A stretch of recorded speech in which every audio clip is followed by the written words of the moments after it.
भाजपा नेता विक्रम रंधावा ने बड़ी कंस्ट्रक्शन कंपनियों पर माइनिंग का दुरुपयोग करने के आरोप लगाते हुए फिर से पूर्व डीएमओ अंकुर सचदेवा की कार्यप्रणाली पर कई सवाल उठाए।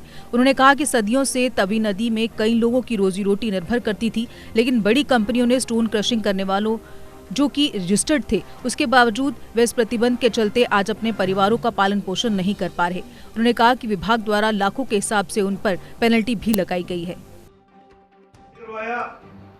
और उससे भी ज्यादा तानाशाही तो तब बढ़ गई कि स्टे के बावजूद भी लगातार कुछ अफसरों के इशारे के ऊपर बड़ी फर्में जो बड़े काम के बहाने से यहाँ पर काम कर रही है जम्मू कश्मीर में, वो माइनिंग करते रहे और गवर्नमेंट एक्सचेकर को करोड़ों रुपए का नुकसान पहुंचाते रहे।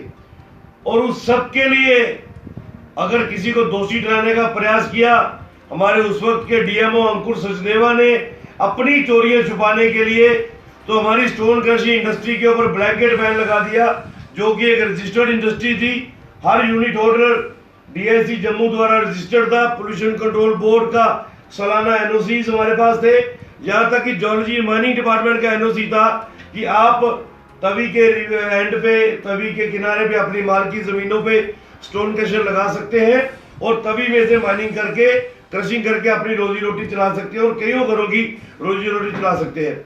लेकिन बदकिस्मती से डीएमओ जम्मू ने पहले एक फरमान जारी किया 10 फरवरी 2021 को, और जो स्टॉक जो कि हमारे यूनिट्स पे नहीं था, फर्जी स्टॉक शो करके, फर्जी डॉक्यूमेंटेशन तैयार करके और हमें नोटिस रिकवरी के रूप में भेजे। किसी को 20 लाख, किसी को 15 लाख, किसी को 11 लाख, किसी को 25 लाख, जिसकी लड़ाई हम कोर्ट में लड़ रहे थे। और कोर्ट की डायरेक्शन आई कि आप 10%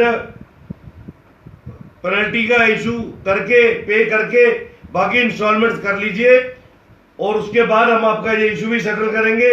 लेकिन बदकिस्मती, क्योंकि डीएमओ जम्मू उस वक्त के अंकुर सचदेवा के दिमाग में एक बड़ा शातिर दिमाग था और वो उन लोगों के हाथों में खेल रहा था जो इलीगल माइनिंग तवी के अंदर पिछले 1.5 साल से लगातार कर रहे थे, जो गवर्नमेंट को करोड़ों रुपए का चूना लगा रहे थे। वो उनके इशारे पे आकर उन्होंने हमें बलि का बकरा बनाने का प्रयास किया और हमें 27 अप्रैल को एक नया नोटिस निकाल के दे दिया। जिनकी रिकवरी पहले 20 लाख थी, उनको ऐड कर दिया, किसी को 75 लाख, किसी को 80 लाख और किसी को 1 करोड़, 1.25 करोड़ की आपकी अब करोड़ रुपया पेनल्टी है। अब आप ये पे करोगे तो आप रेगुलराइज हो पाओगे, नहीं तो नहीं हो पाएंगे। उसके बाद हमने प्रेस कॉन्फ्रेंस की और इस इशू को हाईलाइट किया। सारे मीडिया ने देखा कि हमने उस अवेयरनेस लोगों के अंदर लाई कि चोर कौन है और कल्प्रिट किसको बनाने का प्रयास किया जा रहा है। यकीनन हम हाई कोर्ट का दरवाजा हमने खटखटाया। हाई कोर्ट ने बड़ी पेशेंट हियरिंग हमें दी और पहली हियरिंग में ही जो 27 अप्रैल का ऑर्डर था उसको स्टे कर दिया और डीएमओ जम्मू को टाइम दिया 10 दिन का कि 10 दिन के अंदर ऑनरेबल हाई कोर्ट को आप स्पष्ट करो कि ये पेनल्टी कैसे लागू होती है और इन पर क्यों लागू होती है।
जीके अपडेट रहे हमारे साथ। अगर आप ये वीडियो YouTube पर देख रहे हैं तो हमारे YouTube चैनल को सब्सक्राइब करें और बेल आइकन को क्लिक करें। अगर आप ये वीडियो Facebook पर देख रहे हैं तो हमारा Facebook पेज लाइक जरूर करें। For advertisement please contact 7051091811।